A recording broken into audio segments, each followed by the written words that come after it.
Luther hated his job. He hated that it necessitated him sucking up to people, putting on a façade of interest or a faux liking for whatever topic interested them. Whenever people asked him what he did, he told them he worked in public relations. He chuckled internally whenever he'd say it. It was a public relations of sorts. He never really got into details about his job, though, and he realized over time that they never really cared that he didn't. They were much too eager to talk about their new business, or their new car, or their new vanity project. Sure, it made his job a lot easier not having to go into detail about himself, but it hurt his ego a tiny bit that they didn't pay enough mind to notice. His thoughts were interrupted by the buzz of his phone. It was a text from Mabel. Target should arrive in a few minutes. He looked around to spot her, his eyes traveling across the lounge, taking it all in. The sickening ornateness of the hall, the sheer gaudiness of the decor. He hated events like this. He hated sucking up to these people, but he knew he had to, at least to get what he wanted. His phone buzzed again. She's here. In the black dress. Brunette. Here on behalf of her father's conglomerate. Play nice and don't waste any time.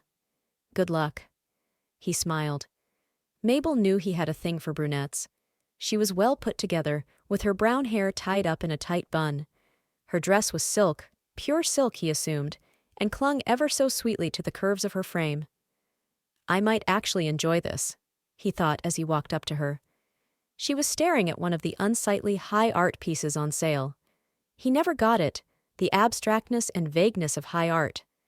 What happened to a good old landscape painting?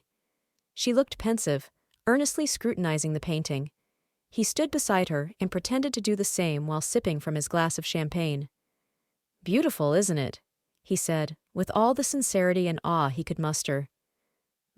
Yes, it is, she said, without turning to look at him.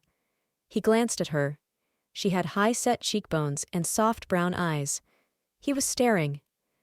I personally prefer Kandinsky's earlier work. They're more symbolic and far less abstract. He kept staring at the painting in fake interest and could see her glance at him through his periphery. He guessed this was where his cachet of work experience came in handy. He knew fuck all about Wassily Kandinsky, but he'd done this enough times and had listened to enough explication from the affluent and out of touch that he'd learnt a thing or two. That's such an astute observation. I didn't know a lot of people had an interest in his earlier work. I thought I was the only one, she said as she faced him. He turned to get a look at her face and found himself lost in her features. The almond-shaped eyes, the full lips brimming with red lipstick, her striking beauty. Is this love? You're not the only one, he said with a smirk on his face. She smiled back and held his eyes for a second, then looked back at the painting.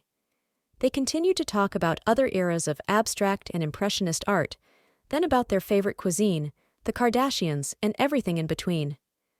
Frankly, I can't stand these events, these people. I mean, I'm around them a lot, so I know. They're always out to get something from you. They're never genuine. She looked into the distance as she spoke, her mind lost in thought. He thought she looked elegant, the way she draped herself across the sofa in the lounge. I've never really shared this much with anyone in a while. You're a refreshing change from what I'm used to. You don't come off as someone who wants something from me. I like that. She smiled at him.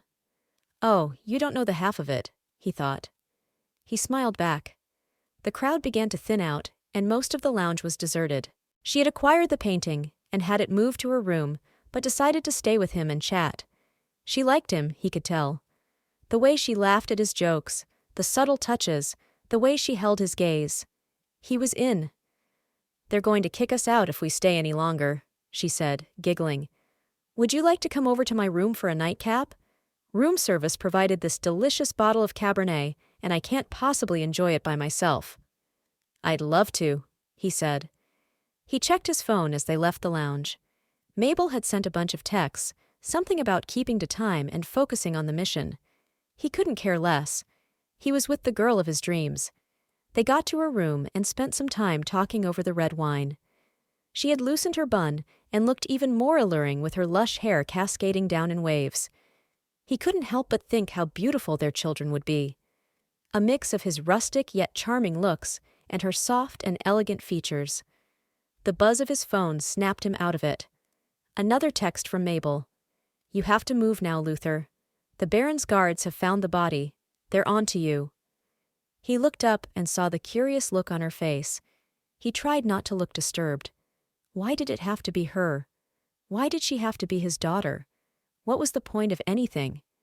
He asked her for the bathroom and she gave descriptions. "I'll go get another bottle of wine," she said, as she walked towards the kitchen. He moved down the hall till he knew he was out of sight and swiftly darted into the bedroom.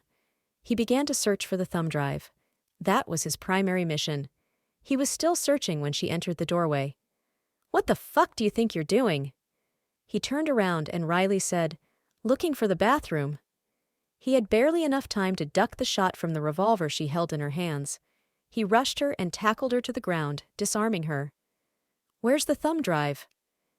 he asked, as he restrained her, pinning her hands to the ground with one hand and putting his pistol to her head with the other. Realization settled across her face. "Who are you? Who sent you?" she asked. "I'm not going to ask again. Where's the thumb drive?" He pressed the gun against her temple. He wasn't going to shoot her, obviously. He was in love with her. She pointed to the bedside drawer. He got off her, and with his gun on her, gestured her into the toilet. He locked the toilet door and searched the drawer till he found the drive. His phone began to ring. "Mabel. I advise you get out of there right now. A bunch of the Baron's henchmen just got in the elevator, and I think I know where they're headed." "Thanks for the heads up," he said sarcastically. "They're literally already in the building, so that's so helpful." "Where would you be without me?" she responded dryly. "There's an air vent in the room. That's your only way out. I'll talk you through it." "Okay, but first..." He raced to the toilet door. "Nadia, I think you're special, and I really like you. This is nothing personal. Your dad's just a drug-peddling oligarch and mass murderer. I'm personally uninterested in politics of this sort, but I'm contractually obligated to, you see? I don't know if we could maybe have dinner sometime, when this blows over?" "Fuck you." "I'll take that as a no. I had a wonderful time." He left through the air vent and heard the henchman's yells fade into the distance as he crawled farther away from the room. Mabel guided him through the air ducts and led him conveniently into the hotel's kitchen on the last floor. He ignored the perplexed chefs and kitchen staff and headed for the exit. He had the thumb drive, and that was all that mattered. All the Baron's business associates, his drug trade networks, his entire portfolio. Pretty naive of him to hand it over to his daughter in the hopes that she would dispatch it unnoticed. They noticed. The agency had already booked him a flight out of Paris set to depart in about 2 hours. He'd shower, change clothes, and maybe do a bit of sightseeing. Maybe the Eiffel Tower. He'd have loved to see the Eiffel Tower with Nadia. Tisk. "Guess that's why they call it the City of Love," he thought as he ambled back to his hotel.